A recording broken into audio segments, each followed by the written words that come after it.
Welcome to the Signatures and Finishers podcast. I'm your host, DS Wall. Um, you already So just know. leaves me out of it completely.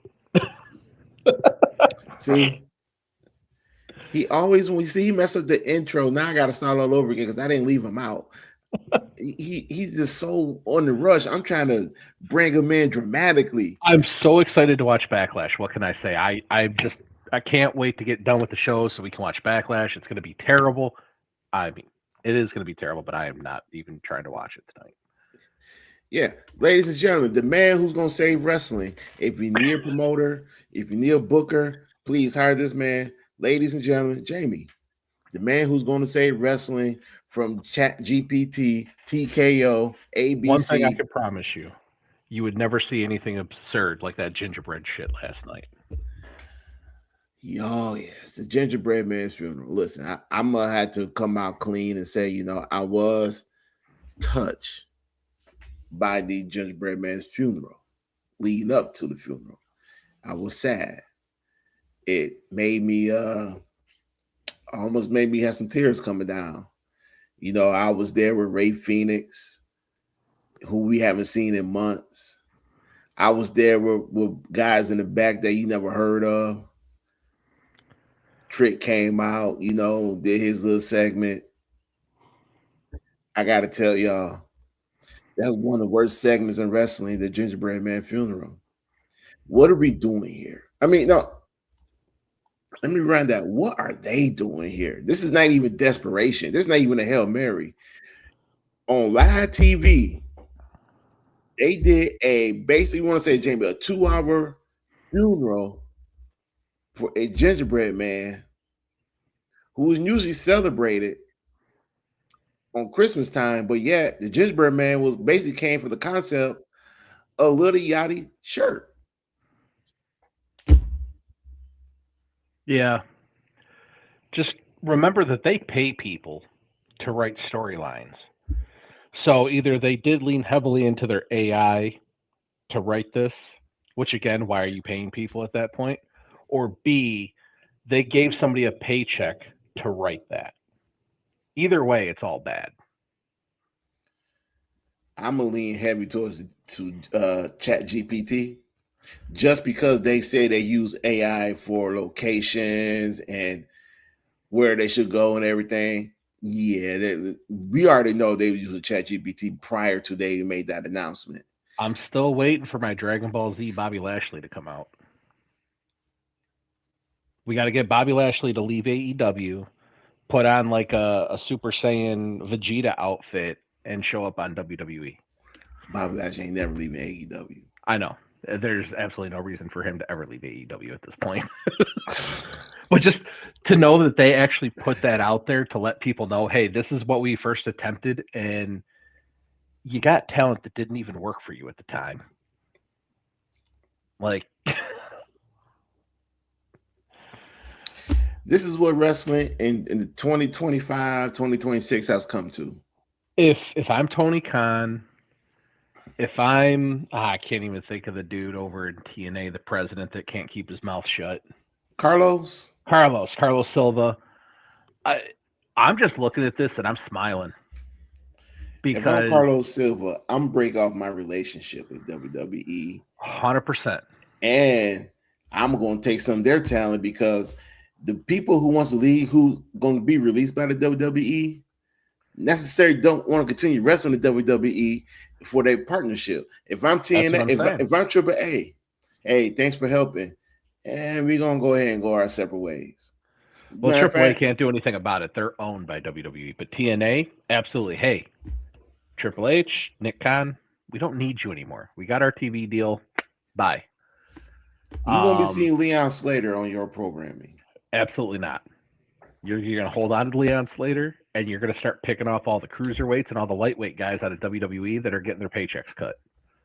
If I'm AEW, I'm getting aggressive. I'm getting a TV deal and trying to set something up for when the contract with Warner Brothers runs out, and I'm going to overpay for all the talent that I could possibly get. And again, like I was telling you before the show, the AEW talent that's we don't want Aleister Black, we don't want Aleister Black. You want anybody that you can get that's going to make your show better. If Aleister Black's got some attitude issues, he'll get over it The because thing, he knows he's limited on where he can go at this point. yeah, But at the same time, they need to have a stable and a roster full of people that people actually want to turn on the TV to watch to grow. And if I'm Nick Khan, that's exactly what I'm doing. yeah. You mean Tony Khan? Or Tony Khan. Yeah, not Nick Khan. Nick Not Khan that could drive Khan. off a cliff. Yeah. Wow.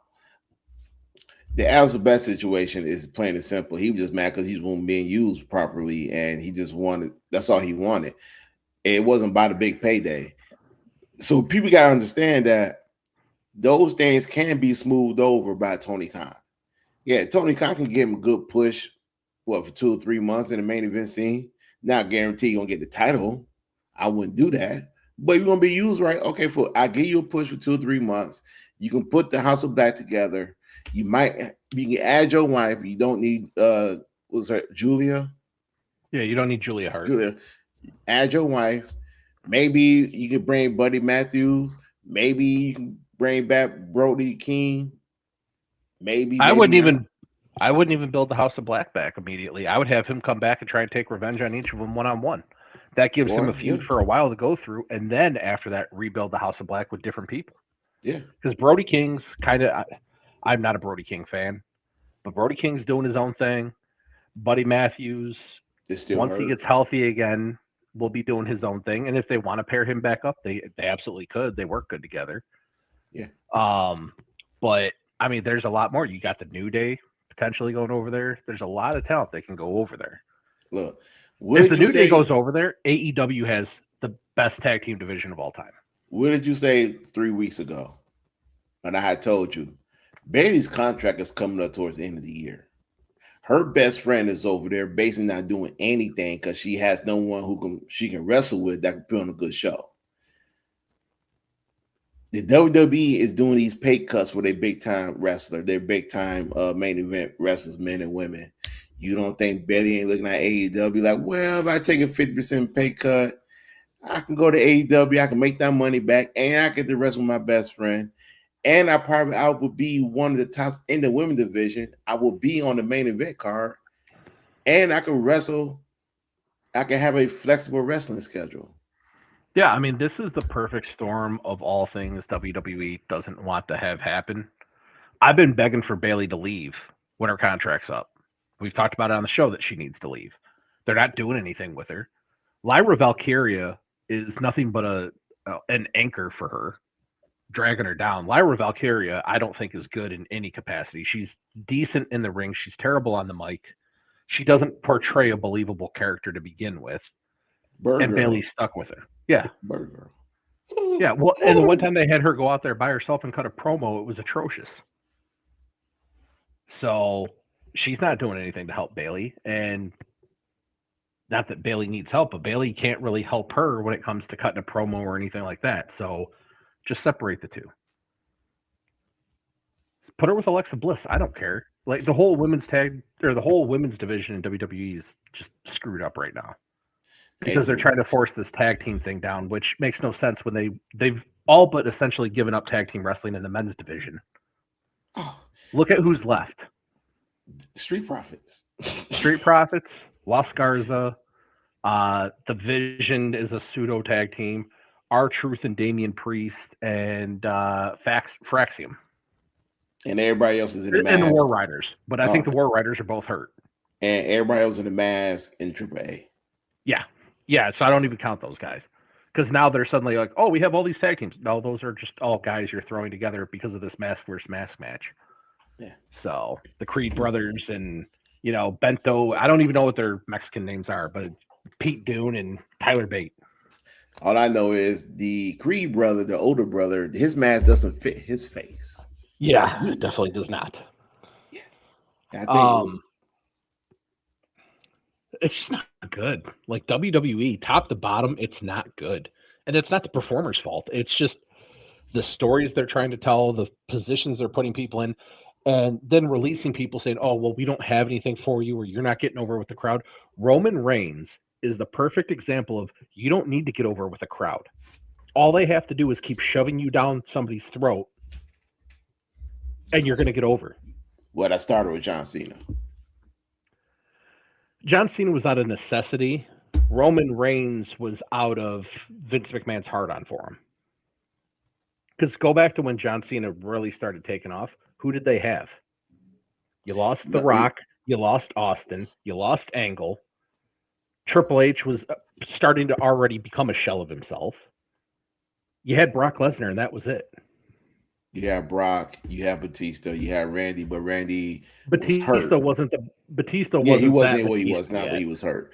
The reason I said John Cena is because when not early John Cena, I'm talking about John Cena when John Cena won his the WWE Championship when he had the spinner belt.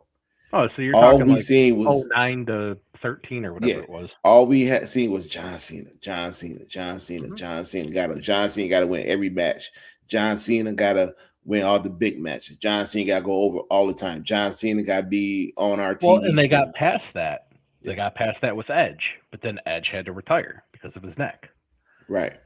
And so it's always kind of been out of necessity with him, which isn't fair to him. But yeah, it was used too much. But again, they didn't develop any talent. And with Roman, I agree that they shoved Roman right down our throat so much that's why we didn't like Roman. It wasn't about his skill set in the ring because he doesn't really don't have any.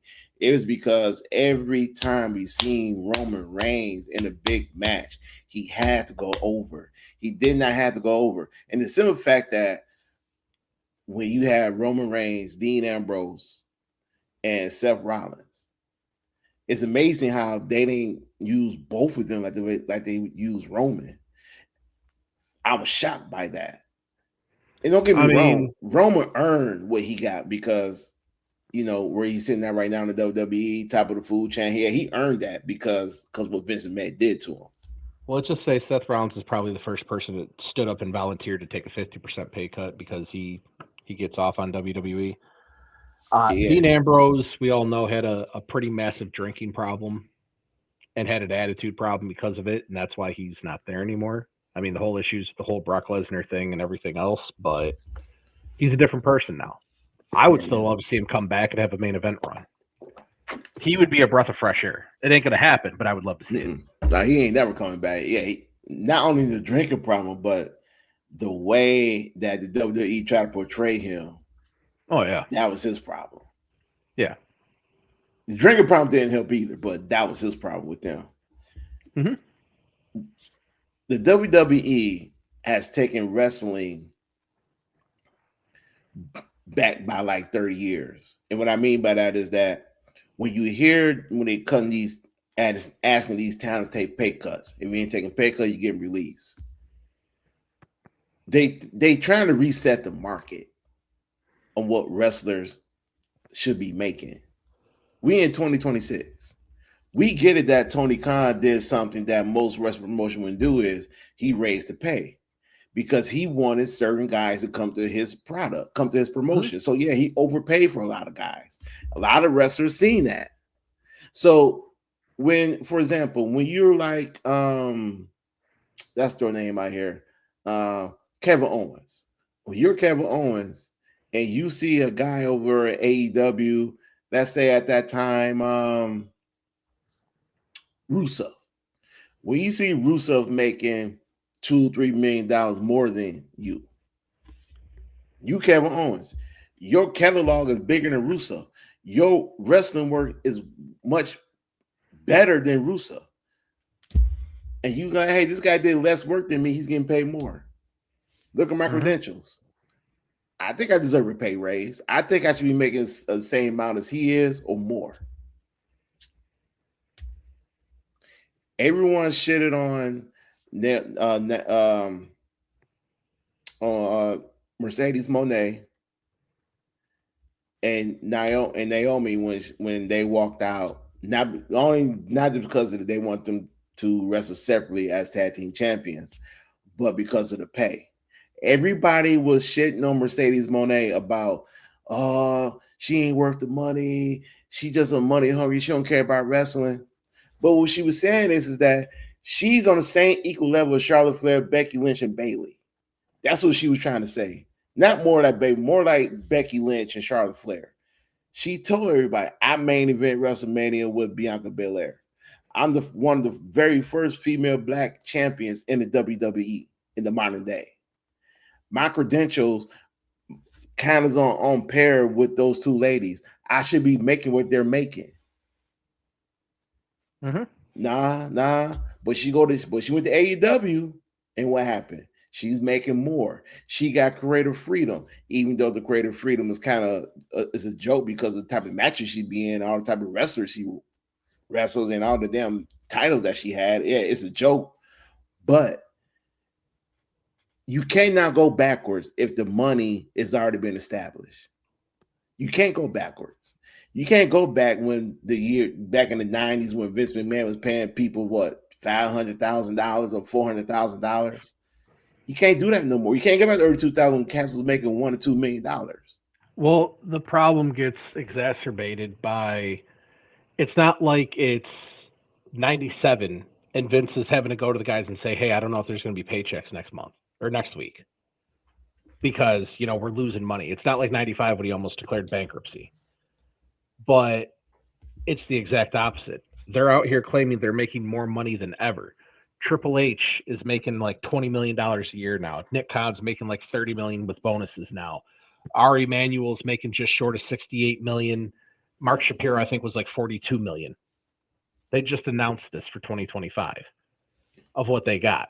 And you're asking all your talent to take upwards of 50% and over, some of them, pay reductions. For what reason? You're giving these guys massive. Mark Shapiro has to be one of the dumbest public speakers I've ever heard. Like, this guy goes out here and runs his mouth about how great WWE is doing and then tries to justify pay cuts. For what reason? To put more money in their pockets. Not to better the product, not to say, hey, guys, we need you to take a 50% pay cut because we need that money for pyro. We need it for new music producers to get you guys new intros or anything like that. No, just for the sake of having, we need you to cover the UFC because, see, we bought this other company too, and it's pretty trash. It's always actually been trash, but we have a really good hype machine that makes it sound good, but we need you to fund them. That's really what it comes down to. Yeah, because they've been in the red for about a decade. UFC's garbage. UFC hasn't been good since the early 2000s when you had guys that could actually fight like George St. Pierre, Rich Franklin, Matt Hughes, guys like that would actually go. Now you have a bunch of guys that just want to stand around and talk. 2026, 2025. But where we are. I mean, if I'm all these guys, it's not against the rules for them to talk to other companies. You might have to work for this company, but you can certainly set yourself up to leave and have an exit plan so that way you're good to go. And if I'm TNA, I'm trying to get out of whatever partnership deal or anything I can with WWE because they've shown you all the soft spots on them. You could take basically all their talent besides the jerk-offs like Seth Rollins. Seth Rollins, Randy Orton, John Cena are basically untouchable. Most of their roster, you'd be able to go and take.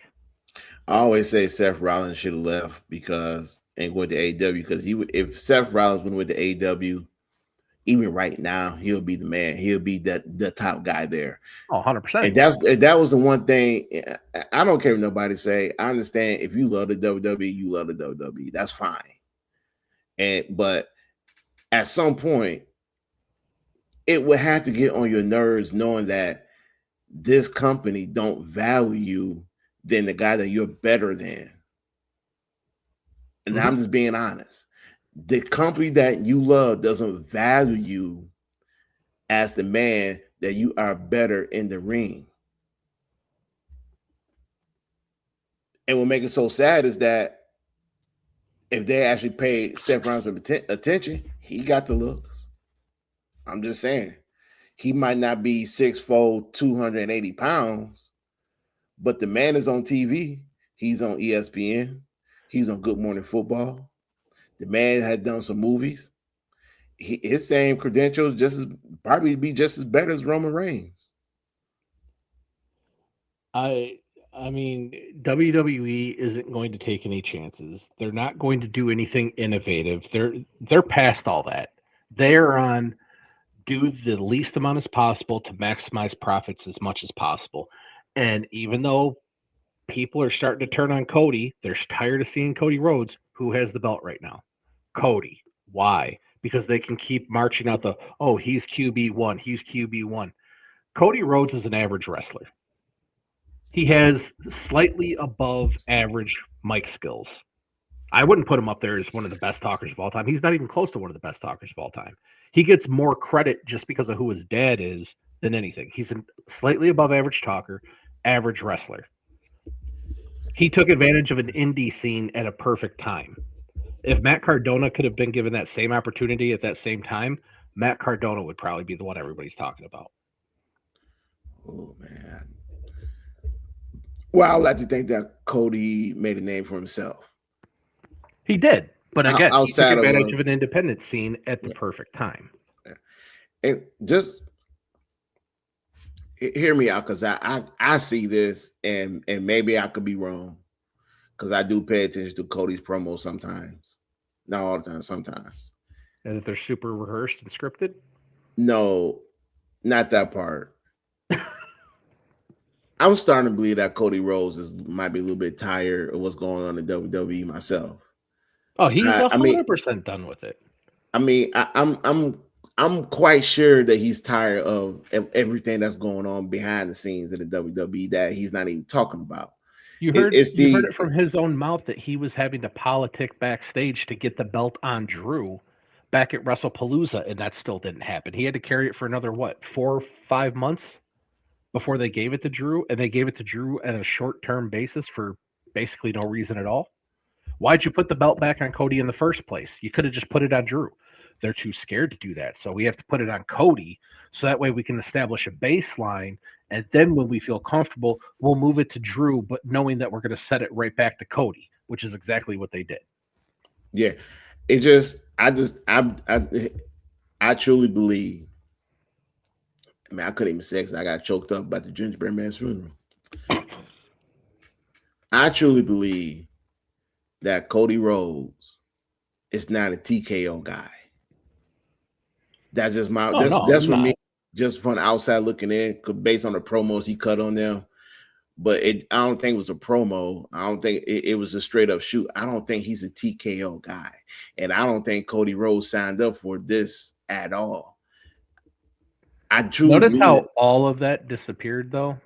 They went from being all hot and bothered to all that stuff to they just basically just tried to act like, well, we got rid of Pat McAfee, so everything's back to normal now. Yeah, no. Yeah, it's not. It's not. It's we are hardcore wrestling fans. We love our professional wrestling. We can tell when the talent is enjoying their job and not enjoying their job, or just here just for the money, or they just here. We know the difference between a good match and a bad match. We know the difference between a good storyline and a horrible storyline. If you're a hardcore wrestling fan, we know this. We can tell this. And we also can tell when a company is not doing so well. We can also tell when the morale of the wrestlers is not there. It's WWE. It's a sinking ship. Not by money. They're gonna be good. Prices is gonna be high. They're gonna bank on people who love WWE is always gonna buy their ticket. Their sinking ship is gonna be their talent. Because I remember Triple H has when he signed Stephanie Vakir, and he said something about, hey, if you want to make money, hey, go to AEW. Stay there. They're going to pay you a lot of money. But if your lifelong dream is being the WWE, come on over here. That's not going to sell anymore. That's not going to sell anymore. So the explanation for asking for a pay cut for these guys is, well, you don't have to do all the house shows anymore. You're actually doing less work, so you should make less money. Well, let's see. You're seeing, I don't want to say you're seeing more injuries than ever, but you're seeing ridiculous amounts of botches. You are seeing a significant amount of injuries happen because these guys aren't practicing. You're not doing the house shows. And you're not building real I don't want to say relationships, but like real interactions with the fans anymore. That's what the house shows were for. It was to keep you in ring shape, keep your skills sharp, and to build those unique interactions with fans where you might do something goofy in the ring, something that you're not going to do on a recorded show or anything like that. And you build those unique relationships. You're not doing any of that now. They're wrestling some guys one time a week, some guys one time a month. If you're Ray Phoenix, you're showing up on TV for a stupid segment and leaving. Like, how do you expect these guys to get better or stay sharp at what they do? When you don't have house shows, you are the reason that they're performing less. And why? Don't say that you're doing the wrestlers a favor. It's because you didn't want to pay for the logistics of traveling that much. Now you're front loading all of your traveling by going overseas and doing these little mini tours because that's where all the money is. You're not doing tours around the US or anything like you used to because you don't want to pay the logistics for all the gas of moving the trucks and everything else. That's what it was. It's not about, oh, we want the wrestlers to have a happier life. No, it was you wanted to save money. If you If they wanted want them to to have real wrestle life, they less, retire. yeah. And if you want them to wrestle less, hey, guess what? We don't need you for 3 months. Just sit back. We're going to have a whole new story, a whole new setup for you. Take 3 months off. That's all you got to do. Not, oh, well, we're eliminating house shows because we don't want to spend the money. That's all it comes down to. They want to depend on their performance center, and they want to use their performance center is to develop new wrestlers. That's all they not even that really. They got LFG, they got NXT. So why you They've got got to performance center? evolve. They have way too much. That's why NXT needs to be established as it's not a developmental brand The anymore. standalone. You've got Evolve, you've got LFG, which your LFG talent basically all got wiped out in this last round of cuts. So clearly that's working well for you. Um, like the whole setup is a complete joke. And it's just like the Detroit Lions when William Clay Ford was still around, and news reporters were asking him, "Why don't you put money into the team to make the team better?" And he comes out and says, "I get my X amount of 200, I think it was 240 million from the NFL at the end of the season, whether they're good or bad. What do I care?" WWE will whore itself out to anybody and everybody they possibly can for $1, and then turn around and try and take the money from the talent so that they can keep more in their own pockets. Yeah. This is so bad.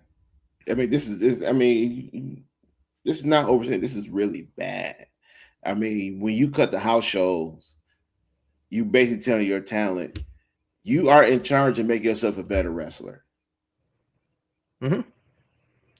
Meanwhile, we're not going to give you any opportunity on TV to excel, and then we're going to tell you, well, you're not getting over with the crowd, so we're going to let you go. And this is where I always say where I don't criticize wrestlers. For example, again, I don't want to bring her name up. We all criticize Jade Cargill for her botches. We criticize her for her mic skill. We criticize her what she does in the ring, right? But she don't have the house shows where she can improve her overall skill set in the ring, promos, all that. There's no house shows. You just show up in SmackDown, then you're off. Mm-hmm. Okay. I'm just gonna go on vacation. Then I'll come back on Friday to do SmackDown. I don't fault her for that. I don't blame her for that. I blame the company because basically you're telling your talent, do the hell what you want. You guys are independent contractors. See you Monday or Wednesday. I don't give a shit what y'all do. Mm-hmm. Oh, cool. Oh, cool. Another prime example about the booking and this whole situation. For the last 2 weeks, they've been telling everybody it's Rhea Ripley is feuding with Fatal Influence. JC Jane, right? That's her name. Yeah, JC Jane. Ever since after WrestleMania, that first SmackDown, she's been feuding with Fatal Influence.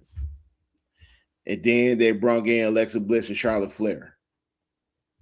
Now, yesterday, I don't know who she was wrestling yesterday, but she lost because out of nowhere, they just decided to bring back Jade Cargill to interfere in her match. Damn, where Jade been? No, it was a 6-woman tag match. I'll be honest. I shut it off in the middle of the Ray Phoenix part of the Gingerbread funeral. I was like, this is just too stupid, and I just shut it off. But last night it was supposed to be the 6-woman tag match of Charlotte and Alexa and Rhea versus Fatal Influence. Right. Jay comes back and helps interferes in the match.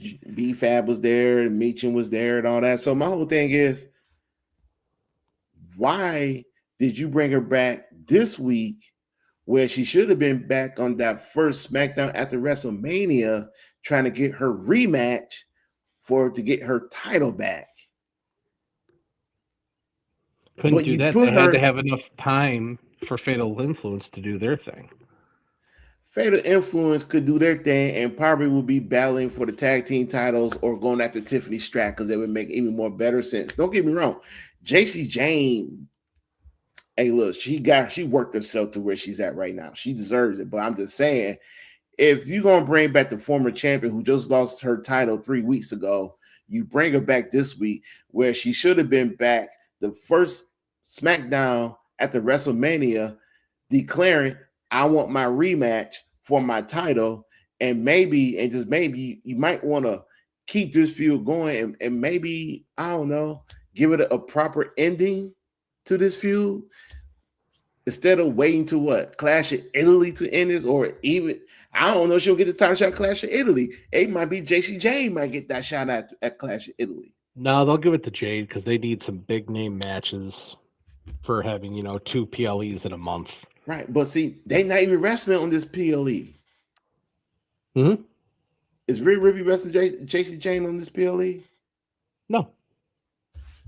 Then what are we doing here? Well, the same thing they did with Cody and Gunther last night. You're using last night's SmackDown to advertise matches for Clash in Italy.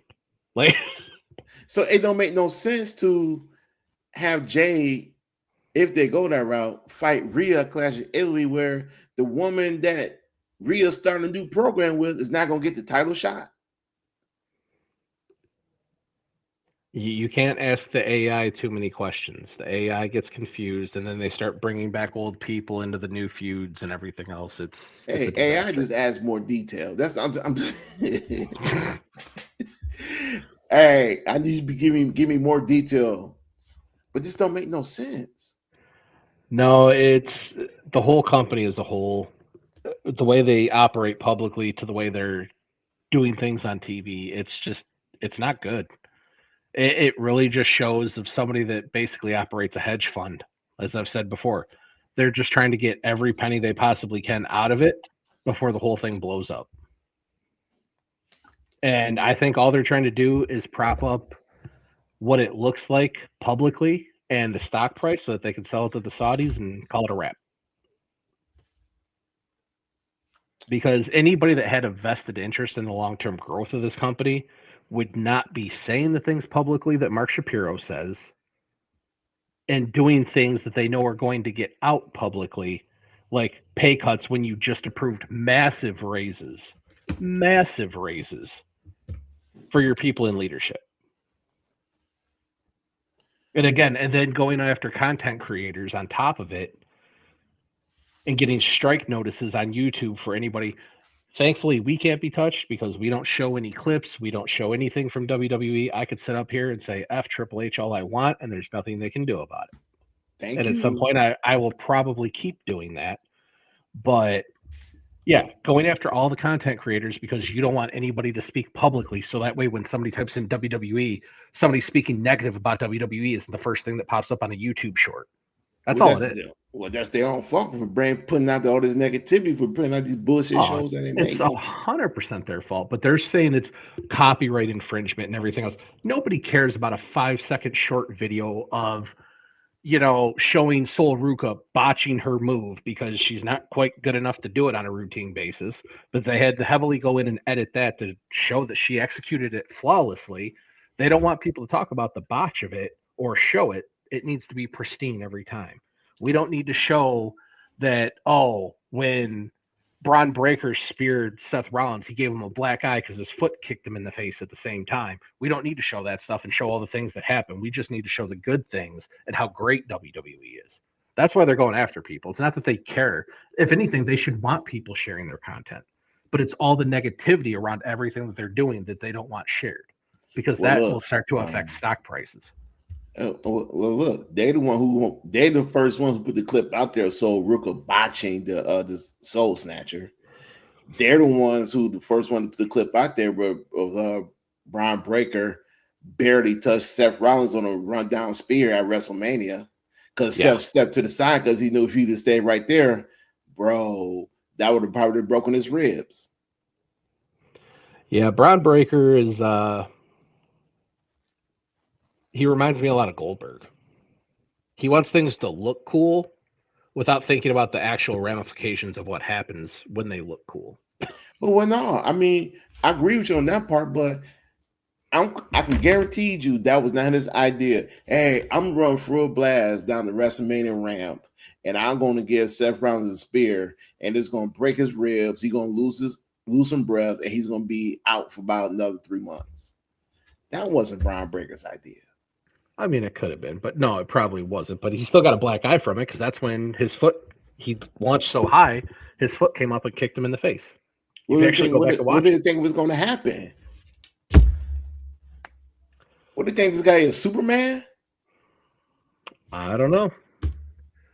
But it's bad all the way around, from the booking to the storytelling to the corporate policies, everything.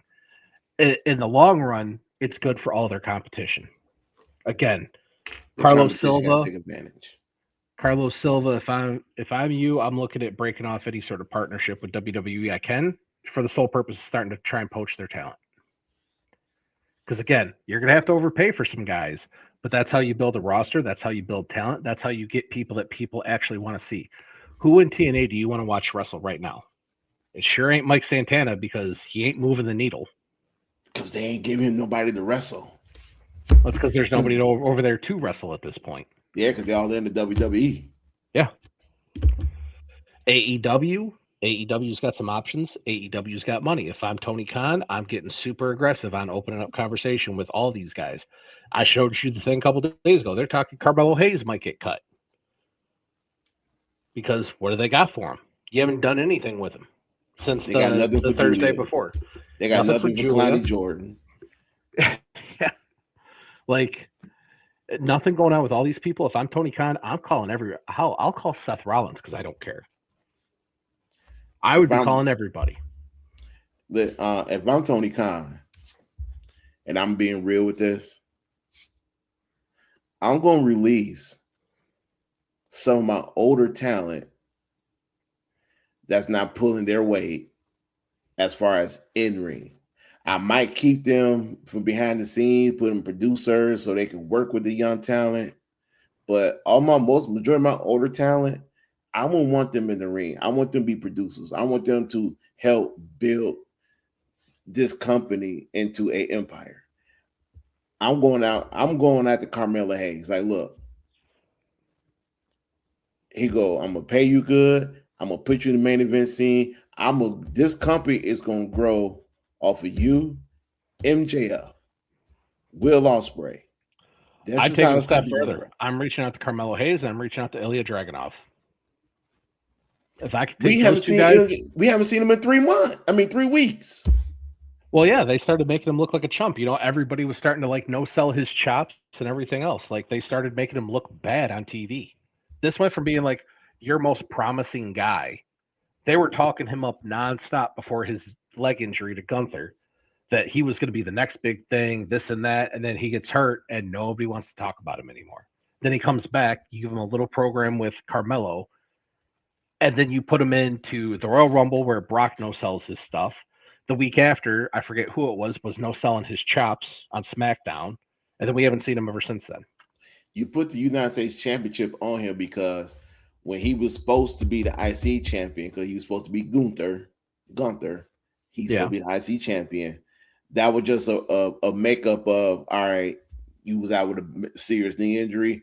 We're going to put the United States title on you just for makeup of not putting the IC title on you. And quiet as kept, as a United States champion, he did pretty good. Now, they did him dirty because they want to keep that open challenge going, something that John Cena started, which they should have got rid of. Ilya Dragunov is one of your best wrestlers in the company. Ray Phoenix is one of your best wrestlers in the company. Carmella Hayes is one of your best wrestlers in the company. That's 3 of them right there, Jamie. I seen Ray Phoenix right next to me during the Gingerbread Man's funeral. I haven't seen Carmella Hayes. I haven't seen Dragunov. Dragunov should be in the main event scene ever since he dropped the United States title, but you kept him there so he continued this open challenge that Carmella Hayes continue on doing. For what? I'm so glad that Trick Williams got rid of that open challenge. But now I'm kind of like, man, that's kind of sucks because once Trick loses the United States title, he's gonna follow in the same suit as Carmella Hayes and Ilya Dragunov. We're gonna ice cold you for about a month or so, build you back up for the main event scene. Well, you might not see him at all because, again, SmackDown's losing an hour. So, wait a minute. That's the real reason why the open challenge stopped is because they already have to prep for basically conditioning people to get used to SmackDown going back to 2 hours. We can't have the open challenge because that's a guaranteed match that we would have to allot time for every single week. So if we just have somebody say they're killing the open challenge, that saves us a whole segment of time that we don't have to think about anymore. Man, I just even thought about it. It might be worst time for Trick Williams to get married because if he gets off TV, he might not make it back on TV He might lose that TV spot. I mean, if I'm on SmackDown, you basically have to worry at all times that you're going to get released because everybody on the show, they've run it so bad. There's no consistent performer on SmackDown. Oh no. If I'm on SmackDown and if I'm one of the guys who's not being really used on Raw, you've been put on notice. Mm-hmm. You've been put on, and forget what the company said about they want to build up, bring more attention to the younger talent. That's BS. Carmella Hayes, Julia, Kalani Jordan, who is not even on the main roster yet. These are some of the talent you should be paying attention to. You should be building up. Jada Parker, who is on NXT, I haven't seen her in a minute. Ever since Jay Uso made official that they're dating, I haven't seen her.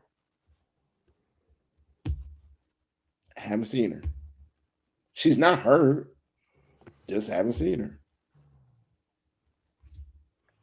Could be MFTs, repercussions for making that announcement formal. Well, he made the announcement. Yeah, well, they can't do anything to Jay because Jay's tied into Roman's storyline. Right. The only people in WWE that have guaranteed jobs right now are if you're attached to the Samoan bloodline in some way. In other words, if you're a family of The Rock, you're guaranteed you're going to keep your job. If you're CM Punk, you're guaranteed to keep your job. You and AJ Lee going to keep your job. I would not be surprised if they approach either, well, not AJ, because she already work a reduced schedule. I would not be surprised if they went to CM Punk, who we also haven't seen about in 2 weeks, that, hey, work a reduced schedule. You might not actually see AJ Lee anymore because it came out that they were pretty unhappy with the end results of her being around for that entire thing leading up to WrestleMania. The fans, her merch didn't sell. Like nothing sold. All the stuff they put money into for her, nothing sold. Well, that's and again, fault. Watching her in the ring, her WrestleMania match was okay. Other than that, she was bad. Her promos are terrible. If you took 10 years off, you should have taken time to prep yourself to come back. I don't want to have any excuse about, oh, I was gone for 10 years. That's what the Performance Center's for, to sharpen up all those skills. And her coming back, you took up time from somebody younger that could have actually been building their career. You came back for what? You didn't even come back to wrestle one of the young talents to build them up. You came back against Becky Lynch, who was 1 foot out the door to begin with, and she's been very abundantly clear about that. True enough. But again that falls back on creative. We want to build up the younger talent. Who has your heavyweight titles right now? You want me to name them? Rhea Ripley. Well, no, I'm just saying for the men. You've got Cody and Roman. Men, Roman Reigns, Cody Rhodes. But look at the people behind them. Gunther. Granted, not Gunther deserved to be right behind Cody Rhodes. He deserved to be champion, but Gunther is almost 40. Yeah, Randy Gunther's not Orton. much younger than No, Cody is. no. Randy Orton, mid 40s. CM Punk, mid 40s. Roman Reigns, 40. The Usos, 40. Mm-hmm. Drew McIntyre. He's If he's right not around 40, 40. he's 40. He's close, yeah. LA Knight. Oh my God. 42? There we go. I think. I'm curious. I think he is like 40. I think he's right around my age. Who else I'm missing there in the main event scene? He's 43. Jacob, he's 43. Yeah. November 1st to 82. Yeah. Seth Rollins. He in his late 30s. Yeah. So if you look at it, everybody in your main event scene is in their late 30s or in their going into their late 40s. Seth Rollins is 39. There we go. Now, if you want to take a little step further, look at your women's Intercontinental Champion. Look at your men's Intercontinental Champion. They're both in their late 30s. Becky Lynch is 39. Okay. Penta's about that age. And 41. Yeah. Look at your man IC champion. The only young people that got titles is Tiffany Stratton, Trick Williams, The Vision, and you got the old timers and Damian Priest and R-Truth. I mean, Tiffany's 27, but I don't think Trick's that young. I think he's in his early 30s. I think he's like 31, 32. He's 31. Yeah. And if you want to take a little step further, Nia Jax is 40. Mm-hmm. She's in the main event scene and won the main event scene in the singles and in tag team. Charlotte Flair is not young. Just because we like talking about her, Tamina's 48. In case you're wondering. Yeah, but we don't expect Tamina to lace the boots back up no time soon. She's got her cousin that Rob bought her a brand new house. She chilling in that brand new house. She good. Oh, and by the way, if y'all didn't see that clip that Dwayne got pulled over by the LAPD for speeding. Was he wearing his $3 million watch? I don't know. It was a nice shiny watch, but he was wearing all white like Trick Williams. And by the way, I'm calling my shot here. I don't think that man's getting back in the ring for the rest of the man next year. Because if you've seen how he looks now, and don't get me wrong, he's still in shape. He's in great condition, hands down, good shape, probably the best shape of his life. He's not on steroids anymore because of a heart issue. There you go. And he tried covering it up with that movie that he was doing, the Chicken Doctor or whatever it is, where he got like really, really skinny. But if you remember, he got that. No. That's the mob movie he's doing. That's why he got skinny for the mob movie. Well, no, it's something. It's got the name Chicken in it or something, or Rooster. Yeah, that movie came, but he got small for the mob because he shot that movie already. But he's got something going on, and that's why he got off the steroids. Yeah, so if y'all expecting the most electrifying man in professional wrestling to be the same size that he was maybe like 2 years ago, forget about it. The only jacked movie star that you're going to get anymore is Alan Richardson. That's just the way it is. Batista he went vegan and he looks like a toothpick now. The Rock is physically fit, but he's not the Rock that he was. Mm-hmm. I mean, Arnold's like almost 80. So yeah, he's bigger than The Rock. Yeah, you've got Alan Richardson at this point is that's your super jacked. Well, and Terry Crews if he gets back into doing action movies. But, no, Terry Crews got small too. Well, he's smaller, but he's still pretty jacked.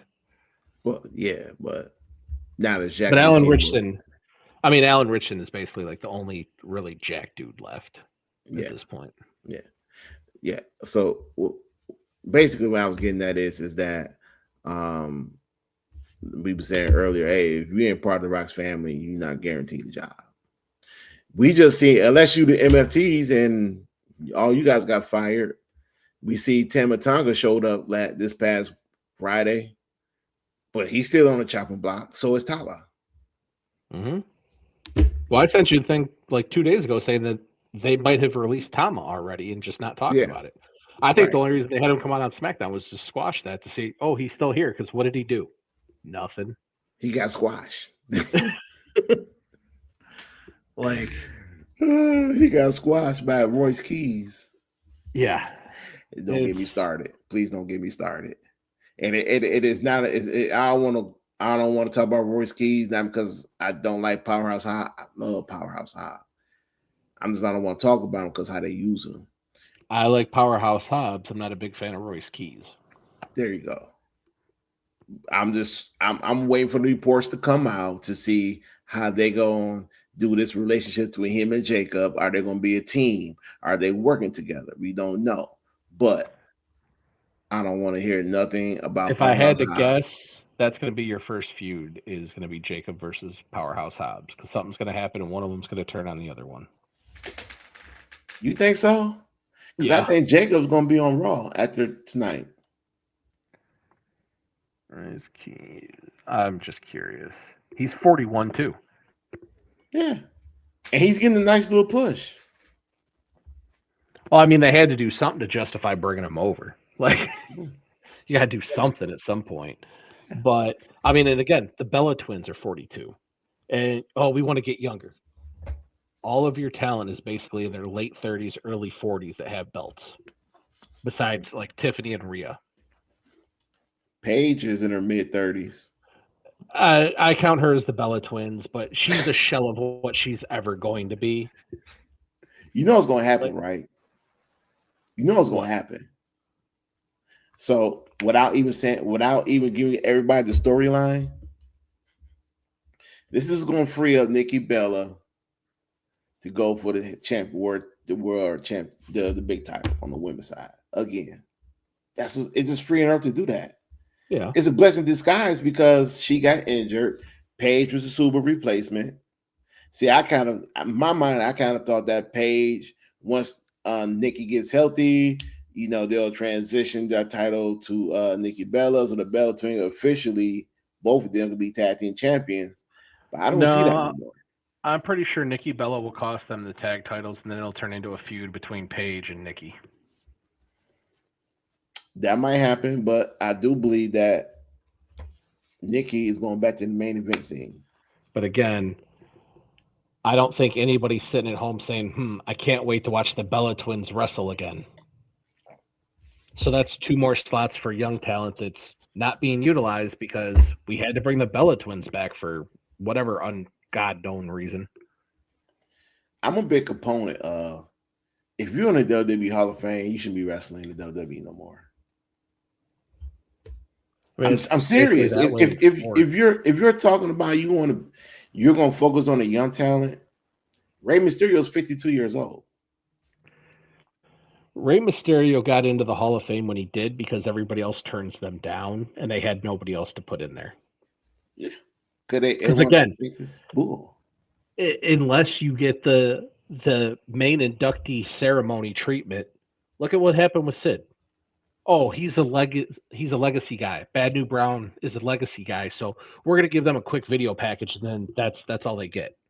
But yeah, we're gonna sit here. Yeah, and we're gonna sit here and talk a half hour about the Demolition. Who cares about the Demolition? They were around for like 3 years. People forget that. They're like, oh, the Demolition were here for. No, they weren't. They were like a 3-year thing. I care about the Demolition. I was a fan of the Demolition when I was a kid, but because they needed to fill up some space for the Hall of Fame, they've kind of overdone their accomplishments. They were a generic ripoff of the Road Warriors. And then look what happened to the Demolition once the Road Warriors got there and became the Legion of Doom.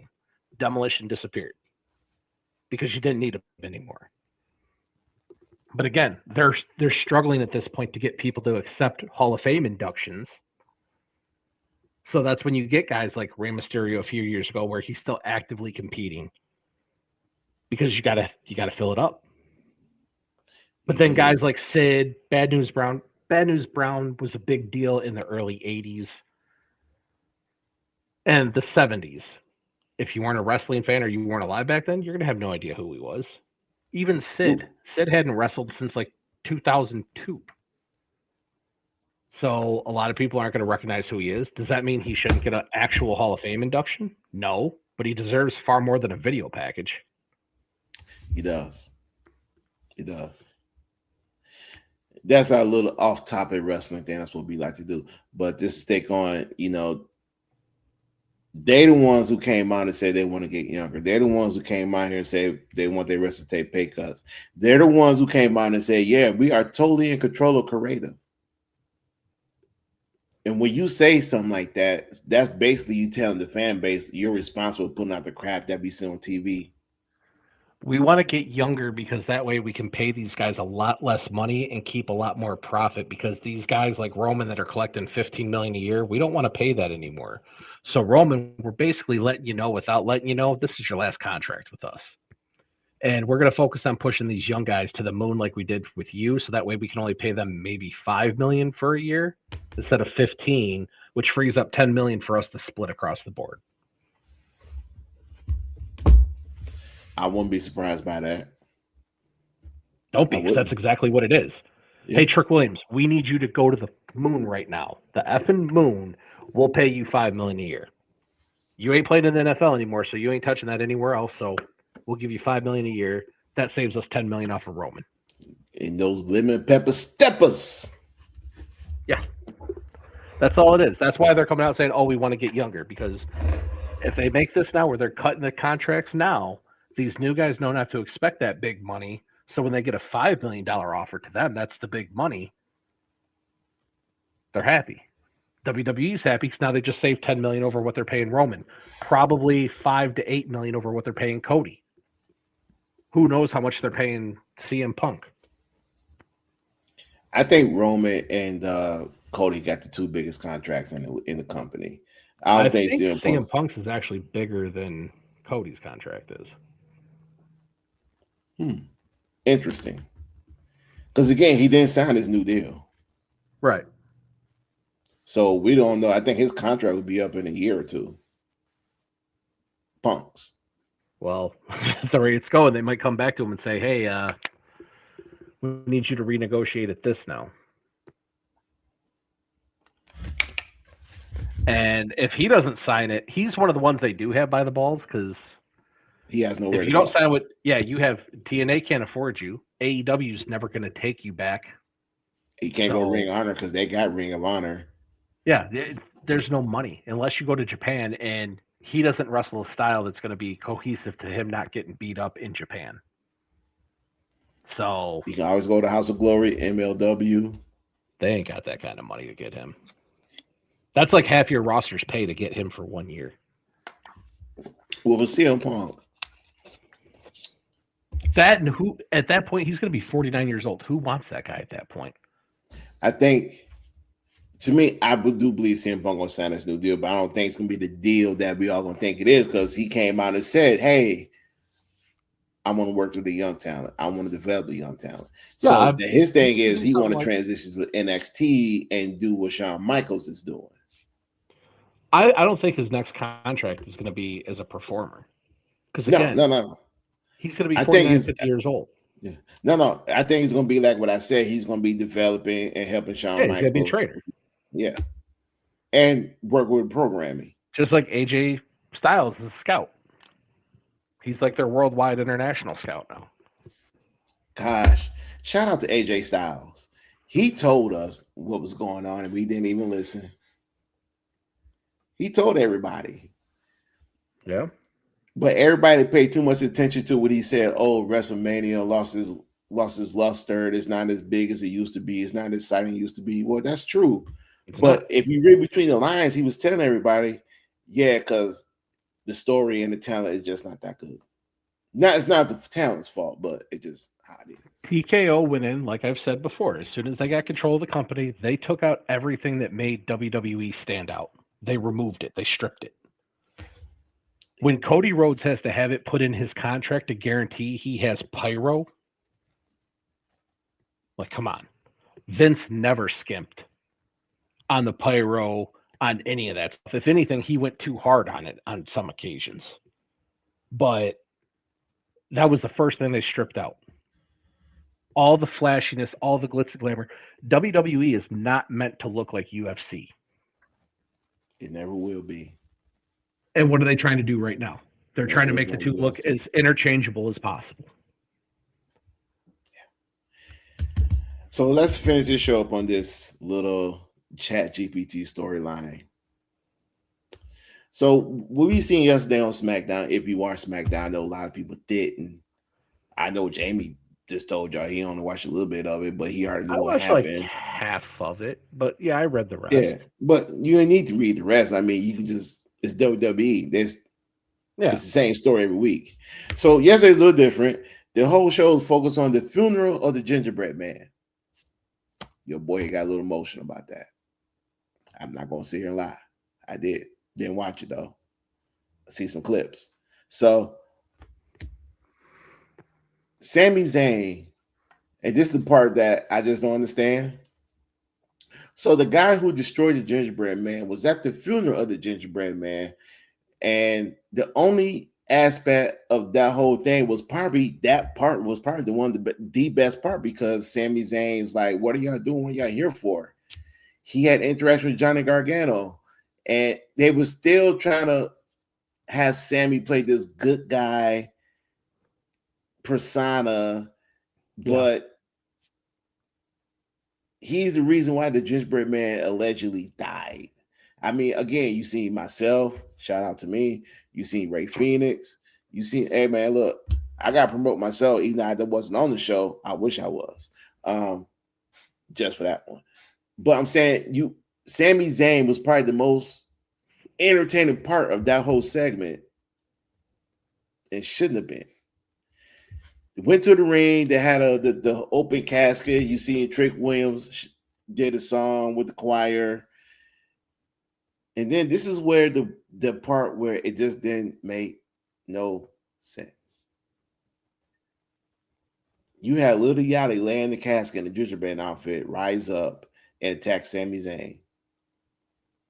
After we just seen last week, Sami Zayn killed the Gingerbread Man. What am I missing here? And then during the whole thing promo, Sami Zayn, who's probably the smartest one, this is not about the Gingerbread Man. I'm the Gingerbread Man. This is all about me. You can take it over from there. That's quality booking from WWE. Basically, all you can do is set yourself up for a Lil Yachty versus Sami Zayn match. Just like you'll probably see Jelly Roll pop out as the surprise tag team partner for Danhausen tonight, so don't expect much quality out of that match. There's nothing good to say about it. Like the whole storyline is trash. Like you're doing this instead of having like Trick Williams versus Carmelo. Like that's all I think about is like you already had a great rivalry in NXT that people actually loved with these two that you could build up even bigger, 10 times bigger because of the platform it's now on. And you're choosing to do something that is this nonsensical. They teased it. They teased Carmelo versus Trick Williams. I mean, come on, man. Look, I like a good laugh once in a blue moon on my wrestling. I have no issue with the Gingerbread Man, but I have an issue with is the Gingerbread Man storyline dominate the entire show. And where it should have been like a 5 to 10 minute segment, it dominated the entire show. And then the guy who was being making fun of already told everybody, this is about me.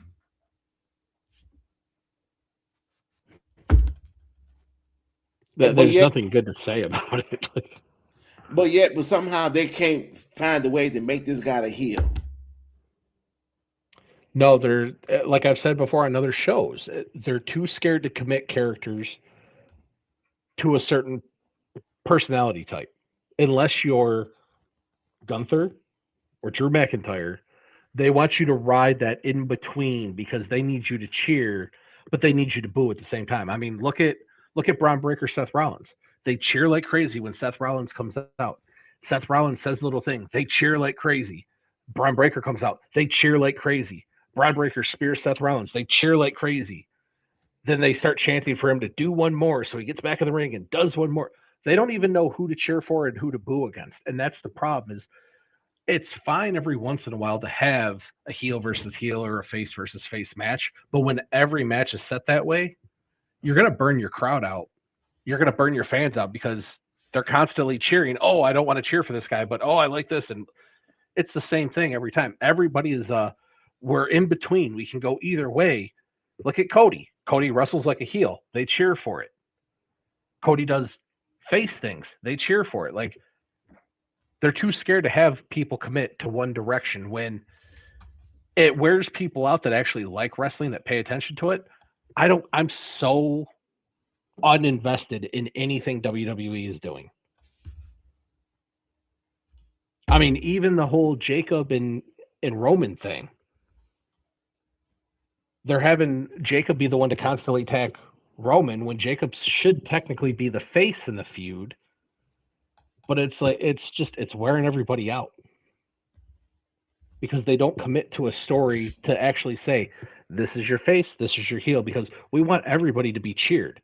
But then you go back and when the Vision broke up, you didn't put Braun Breaker or Bronson Reed in what was it they were doing? The tournament or whatever? Yes. You come out and stay publicly. We didn't put either of them in because we were too concerned that the fans were going to cheer them when they're supposed to be heels. So why didn't you build them up to be heels before you did that? You built them up to just be like, these are the guys hanging on to the heel, and that Seth was the only heel. That just tells me you guys don't know how to develop your characters. And it's pro wrestling. The easiest thing in the world to do is to commit to a direction. All you have to do to be a heel is the time-tested thing. Tell the audience, if you're in Houston, tell them how bad the Texans suck. Tell them how bad the Astros suck. Call them inbred. Call them ignorant. Call them anything. Guess what? You've done your job. It's not hard. Funny. It's funny how they use this thing with Sami Zayn. It started off by him being a whiner, crying about opportunities, crying about, oh, I was cheated. Oh, Cody Rhodes get everything he wants. Oh, Cody Rhodes didn't earn everything. And then he went from that, and the crowd was booing him.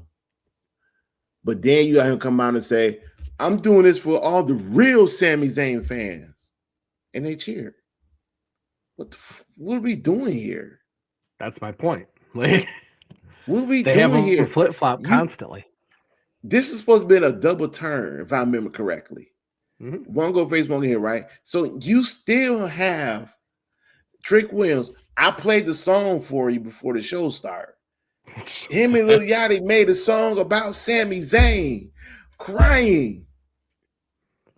They made a song about Sami Zayn crying. And I even said, if the WWE want to go full blast and have fun with this, I will let off WrestleMania with that song because it would infuriate Sami Zayn. It would make Sami Zayn lose his mind. And then it would make Sami Zayn embrace that heel turn. Mm-hmm. He already getting booed by the WWE Universe. But then you got this section of Sami Zayn fans still cheering for him. You still have Sami Zayn out here. This is important to me. This is what I'm battling for. The U.S. title? So you telling me all this time being the WWE World Heavyweight Champion, what you want more than anything, what's important to you? Now the United States title is important to you? Is this what the further he stays away from the main event, the happier I am. But he went from being pissed because he didn't win the Royal Rumble. He went from being pissed because he didn't win the Elimination Chamber. He was pissed because he was not being part of the main event scene. Now all of a sudden, they put the U.S. title on you. Now you're happy. Then you lose it. This is what matters. For over a year, you was telling us being world champion was more important. Mm-hmm. What are we doing here? Well, again, it's just those parts of storylines that they just have people conveniently stop talking about so that they hope that the fans forget about them. Again, still don't know who attacked Jey Uso, still don't know who attacked Jacob. Of course But when not. it's convenient to them, they'll remember that they were trying to tell that story and they'll throw it in there to help push somebody. But it's incoherent storytelling. You have an opportunity to have two young guys you called up for NXT Battle for the United States Championship. They had chemistry in the ring together. Then used to be alliance in NXT. They are probably one of your best two wrestlers on SmackDown. And if you put them in the ring together, it will be gold. People will watch. People will Because tune in for it. that's taking a risk on those two guys where, well, we know during a certain segment, if we put Sami Zayn on there, we're going to get this kind of crowd reaction. We're going to get these kind of viewer results. So we at least know what we're getting into by putting Sami Zayn out there. That's all that is. And again, they can get anybody over that they want to get over. For a guy that talks as good as Carmelo Hayes does, how many times since Carmelo Hayes has gotten to the main roster has he had an opportunity to stand out in the ring and talk? No. It's always if you want to count the Andrade, if you want to count the Andrade feud, plenty of times. If you want to count him when he first debuted on SmackDown and he went up against Cody Rhodes, okay, so that's what about 4 or 5. I say about 5 times since he been on the main roster. Yeah, and that's been 2 years now. Going on 2 years. And you want to wonder why he's not having a chance to connect as deeply as they probably want him to. He has no house shows to do it with. You give him very limited opportunities to speak besides these stupid backstage segments that last for like a minute and a half. But yet you'll have Cody go out there and ramble and say the same crap week after week for 10-minute segments at a time, 15-minute segments at a time. Yeah, and he just added one. I'm hard to beat. The two biggest feuds that Carmelo Hayes been in, Ilya Dragunov, recent, and Andrade. That's it. On 2 years, that's it. Yep. Where this man should have been, I don't know, Jamie. Maybe he should have been feuding. Well, can't say Ray Phoenix because Ray Phoenix is not even there. What I'm saying is the WWE is just doing dirty things. They're not doing right by these storylines, and we're the ones who are suffering through this crap. The only way it'll change is if you stop spending money on it. But again, when people enjoy something, it's like back when I went to the Lions earlier, when William Clay Ford said all that stuff, there was a call around Detroit to stop watching the games on TV and stop paying to go to the games. Did anybody do any of that? No. So it kept happening. The only way people like this respond is when you take money out of their pocket. So you got to stop watching. You got to stop buying their crap. Force change. Yeah. Force change. So the more of the story is, ladies and gentlemen, is that the Gingerbread Man lives on forever. He rides from the casket. He beat up Sami Zayn. He helped Trick Williams. And Trick got the trick shot. So tonight, Sami Zayn versus Trick Williams for the United States title. Hopefully, this will be the end of this rivalry. And hopefully, they can put Trick Williams into something meaningful. Hopefully, they'll get Carmelo a call and say, hey, Melo, it's time. Don't miss. We can only hope and dream for that. But the WWE is going to do the WWE type of things, in which they're going to do stuff that's not going to make sense. Any last words? Not remotely excited to watch Backlash, if I even watch Backlash, because the only match that I have any interest in is Asuka Io Sky. Or Asuka. Asuka Io Sky. It don't even matter how you pronounce her name. Yeah, I don't know. I'm tired. It don't even matter. Baby was up a lot last night. Oh, yeah. But so that's the only match that I care at all about because the Jacob Roman thing, they're going to screw that up, because if there's one thing that you can always bet on is that WWE will screw up a good thing. There is no element of surprise anymore because they always tell us who's going to win without telling us. Well, all you have to do is look at who's promoted for the next PLE. That's always been the downfall of wrestling, is you have to just look at what the next pay-per-view was back in the day to see who was wrestling who. And if Hulk Hogan has the title and he's supposed to wrestle tonight against the Macho Man, but he's already advertised for the next pay-per-view and he has the title, well, guess who's going to win tonight? Yep. So that's always been a glaring problem. WWE, I think their marketing team is just too incompetent now to understand that, to even try and hide it. But yeah, I mean, we all know Roman's going to win unless they do a last-minute change. Yesterday, I was reading that Jelly Roll is supposed to be the surprise tag team partner for Danhausen, which is going to make that match completely unwatchable. First, they were saying it was going to be Elton Prince, but then I heard that he's not cleared to come back yet, which I don't think would even really be possible with the break that he had to begin with. But if I'm Elton Prince, I'd be like, well, I'm going to be involved in this storyline. Just because it's your old tag team partner. But I mean, do they really expect Kit Wilson to take off with this gimmick? No. Like, why even throw this guy out there? Like, some gimmicks you have to be able to look at and just say, nobody is going to care about this. The only time that his gimmick would have worked is when they did that whole, like, where Bud Light's saying toxic masculinity and this and that, and Gillette Labs came out and said, oh, we don't like toxic masculinity. That was like 2 or 3 years ago. This might have flown for a couple months then. This guy has no shot at any sort of success with this gimmick. But yet we're having to waste screen time with him going out there trying to do it. It's stuff like this that just makes no sense. Yeah. Look, man, I'm gonna catch the highlights. I will be at a job, so I won't be able to watch Backlash.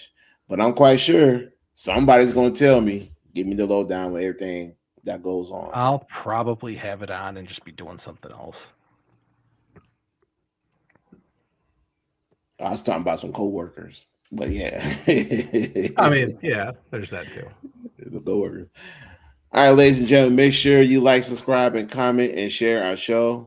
Me and James put a lot of effort into this, more than the WWE does. So please make sure you like our show, comment, and subscribe. And you know, remember, Sam ain't been the same since he lost the bloodline. And if you're wondering, if you're in the Detroit area, it's 65-48 Cleveland. Mm-hmm. So we'll see you guys Tuesday. Me and Jamie will be watching Collision and Dynamite from last week, Collision from tonight, and we'll give you guys our thoughts on those shows. So we out of here. Peace. Later.